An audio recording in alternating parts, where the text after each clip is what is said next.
What is going on, guys? Jack here, and welcome to episode 3 of The Final Push, here with Watford in the Sky Bet Championship. Hopefully you guys are good. Since the last episode, things haven't quite gone to plan. I actually ended up having a drunken FM session, had a bit of a one-night stand with FM. We'll come on to the results of that shortly. But for now, let's kick off straight into the fixtures, talk about what's been going on. And let's be honest here, this is not acceptable. 6 games played, 4 losses, 2 wins. Still yet to draw on FM this year. I don't know how long it's going to be before it happens. But kicking things off here, in the League Cup, we lost to Crawley. A very embarrassing result. We weren't good enough. It was poor. Move on. We were never going to win the tournament. That's what all managers say to comfort themselves. Anyway, moving on from this, we went into a sequence of league fixtures. Obviously, that was now our primary focus. Very disappointing to get knocked out of the League Cup, but we kicked off this kind of sequence of league results with a very, what's the word? Disappointing loss against Blackpool. We actually lost 4-1 in the end. And this was the first of a few very disappointing results against teams who were up there in the Championship. And the thing with the Championship is that it's such a close league that if you really want to kind of run away with the title or run away into an automatic promotion spot, you have to be beating the teams who are around you and kind of distinguishing yourself from the pack. Because in the Championship there's so many equally matched teams that if you can beat most of them, you're going to pull away because everyone gets points from each other. But we failed to do that this month. Anyway, next result was against Charlton. We lost 3-2 on aggregate, throwing away 3-2 on aggregate. What am I on about? We lost 3-2. I say on aggregate because it felt like it. The way this game was drawn out, the way that we went 1-0 up, went 1-1 down, 1-1 down, we'll go with it. Then we went 2-1 up, and then we ended up losing 3-2 with a goal in the 85th minute, and I felt like crying. So that was disappointing. That game really was painful to watch. Fortunately, on the back of this, we did get a 2-0 win against Doncaster. Really good performance. One thing I love about this game is the fact that the press conferences kind of feel real. And usually I don't do press conferences. I'm not really a press conference kind of guy. But with the new news system, the press conference questions come up, so I feel inclined just to click away at them. And most of the time I just take pleasure in insulting Paul Dickov because me and him have some kind of banterous relationship going on where I tell the media that I think he's a crap manager. So that works out quite nicely. Anyway, following on from the win, I was really hoping that we could get another good solid win against Barnsley. Wasn't meant to be. We lost 2-0 away to them. Barnsley are a good team at home. They were overperforming in the league at this point. And to be fair, it's not the worst result. It was just a little bit disappointing the manner in which we went down without even scoring. Anyway, final fixture of this kind of sequence was against Wigan. Big game on TV, Sunday night fixture, and you may see a name in the scoring area here that you're just like, wait, what? Yes, we'll move on to that shortly. But no, 3-2 win. I'm actually going to show the highlights of this game, and I will talk about my drunken one-night stand with FM, and that was with Adriano, fat Brazilian Adriano, former Roma Adriano, Brazilian international Adriano. This was his debut. 4 minutes in, Adriano, back post, boom, it's in. Now the reason this is a bit of a one-night stand with Adriano is because he has one natural fitness, which I didn't notice until I bought him. I was kind of a little bit drunk. I was like, okay, let's see what funny free agents there are who are actually half decent. I want a name. I want my landmark signing, the signing that people will remember me for. Found Adriano. He wanted £22,000 a week, and I managed to negotiate him down to like £14,000 a week with some crazy clauses. Not really paid attention too much at the time to my wage budget and whatever, but it was within reason. I was able to make the bid, sent it away. He told me it looked acceptable, but he'd like to look at it further, and I was like, wait, what? And then all of a sudden I find out that he's waiting on a work permit, which he somehow got. And here he is.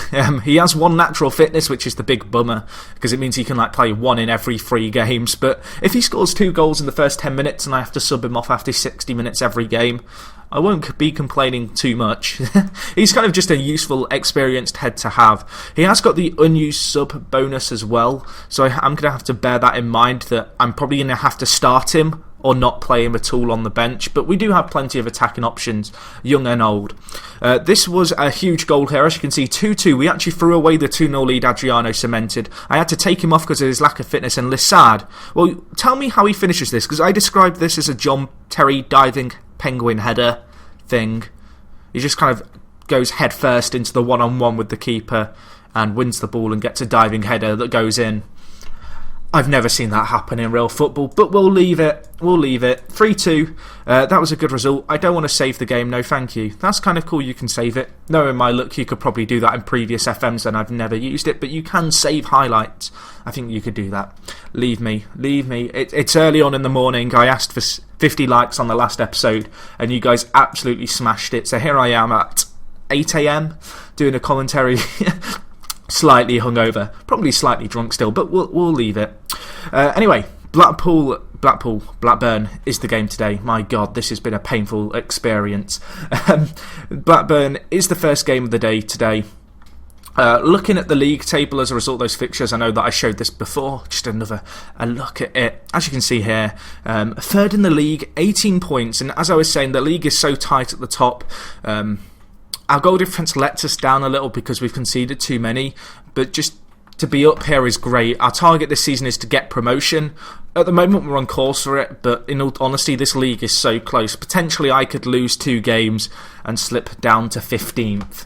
And the Championship is always a league that's really close like this, so I can't take anything for granted too soon. And as I mentioned earlier, I need to try and win some of the games against the teams around me and really pull away in the league this year. So anyway, now that we've looked at those fixtures and stuff, I'm going to talk a little bit more about the tactics because I've actually been tinkering with them for this game on the back of kind of previous results after the losing run. I needed to change up something, so I have made some changes.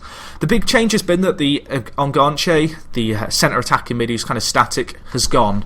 The reason for this being is that although it was a useful kind of role, I suppose, I was almost sacrificing defensive frailty in return for having more chances going forward, which it just wasn't worth it, as my goal difference would suggest. We were throwing away games before because we were trying to play too attackingly.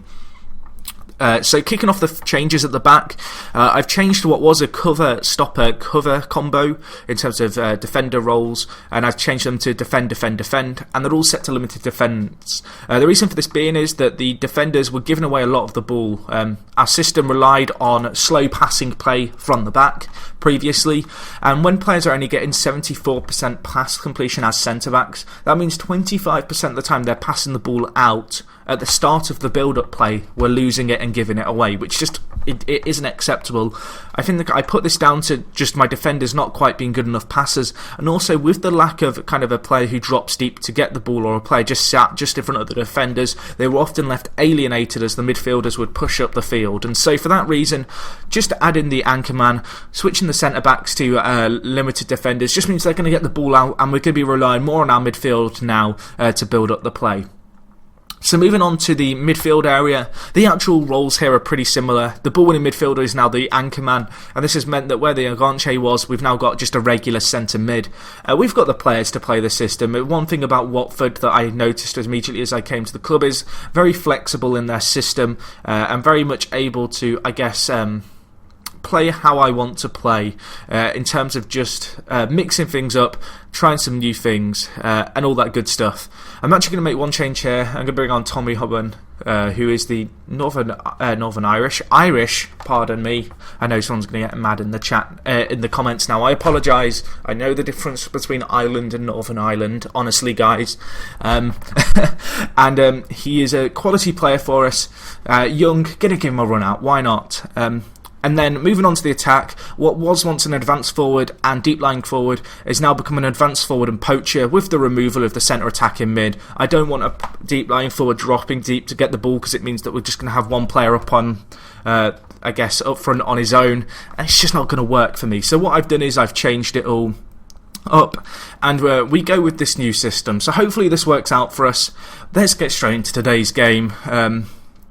And hopefully we can get a good result against Blackburn. Interesting to see where they are in the table in terms of kind of match odds and all that stuff. And I love the pre-match screens now. They are really nice, like unbelievably nice. Blackburn are not very favourites. They can move up to 10th, so we should get victory. We could go top with a win here. They are 17th, so this is the kind of game that we have to win, really, if we want to pull away in the table. Despite it being away and it being, I guess, a tricky tie, I really want us to take the game, I guess, to Blackburn in this kind of game and grab a few goals, hopefully do our goal difference a little bit of good, and just see how we get on here. So we'll see how things go. Obviously, a few changes here tactically. I've kind of been slowly adding these over the last few games, and I was encouraged by what I saw in the Wigan game, but there were certainly rooms for improvement. So we'll see how we get on here. Building up the play from the back, but trying to get it out a lot more. We're not going to diddle-daddle on the ball anymore like we were at one stage. Really looking to get the ball out, play around well, and this is good passing here. Jedinak is really nicely adding a little bit of cover, so if we do lose the ball in this kind of situation, he should drop into the hole and get the ball. Jordan Rhodes here, going to bury it for Blackburn, however, to make it 1-0, but you could see already there what the anchor man is trying to do. Rhodes with his 7th goal of the season. He is a quality player in real life, Rhodes. I think he's up there in terms of top goal scorers in the Premier League anyway, but just to see him, I guess, doing well. I think he's been called up for Scotland. Don't quote me on that, I'm pretty sure that's the case. I clicked accept assistant advice and it told me to change something. Did it want me to change into a sweeper keeper? I don't know. We're just gonna leave it. We're just gonna leave it. 1-0, 40 minutes in. We are yet to have a shot on target. Let's change some of these instructions. I'm gonna change be more expressive off. I'm going to change the hit early crosses and pump ball into the box. Where's work ball into box? Is that not here anymore? I'm still not used to this layout. It's weird. I guess getting used to a new system. We'll see how we get on here. As you can see, 34% of possession. We're just not having enough of the ball here. I'm going to change retain possession on. Oh, Fabrini, you should have scored that, son. We're going to try and get a little bit more of the ball. We're not controlling it, which is something abnormal for us. We'd normally really be dictating the tempo nicely. It's kind of the sacrifice we've made by, I guess, going slightly more direct and slightly less passing. Trying to encourage the entire team here into giving an inspiring second half performance. At the moment, things just simply aren't kind of formulating how I'd like them to in terms of the team. In removing the Aganche, it's like we've lost a cog in replacement for, I guess, improving our defence, kind of in our system. It's like we've sacrificed one bit to get another bit, but it's not working for us. And Blackburn make it 2-0. Time to make some tactical changes. We are going to mix up this system right off the bat because we need to.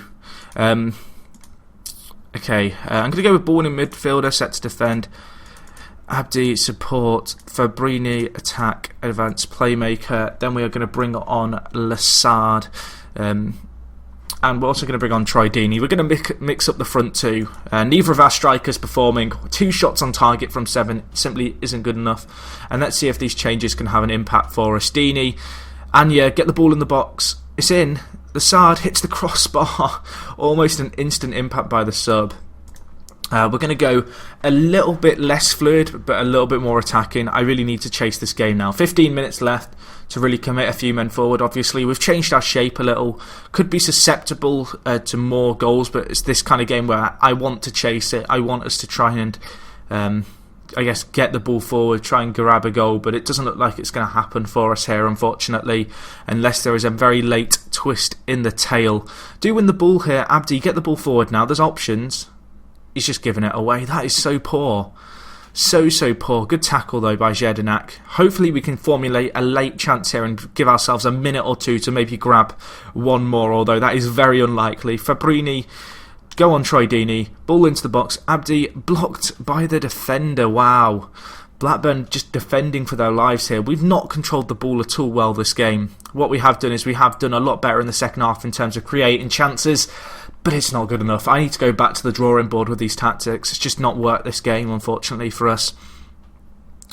Really disappointing to see, because given our start to the season, I thought we were going to be really doing well this year, and obviously it's still early days and we are still kind of joint top of the league, but you'd still half expect us to be able to put up a fight. Blackburn, go away. Deserved a win, as it has to be said. That was poor. That was very poor. That is not the result that we need. And that defeat sees us drop to 4th. Fortunately for us, a lot of teams slipped up around us looking at it, and Brighton were the only team to win who were kind of tied on points with us. So that's fairly good, I suppose, taking a really kind of look on the brighter side stance on things. Yeah, it could be worse the way those fixtures have gone now I look at them. Millwall only could draw. Leicester, I think, must have lost. Yeah, Leicester lost to Yeovil. So, some decent sets of results there for us. Just disappointing all in all. But yeah, guys, that does wrap things up for today. Hopefully you did enjoy this episode. I can't remember if I mentioned this at the start. I'm pretty sure I did, but if we get 100 likes on today's video, but this being this video, later on today we will have another episode up. So if that's something that excites you, hit the like button. And let me know in the comments what you made of this team. Have you got any tactical ideas for how I can get this tactic working? Jedinak's now banned because he's been booked so many times. But yeah, you know, guys, if you've got any ideas, leave them down below. I always like reading your suggestions. And other than that, I will talk to you in a bit. It's me, Jack, and I'm out, guys.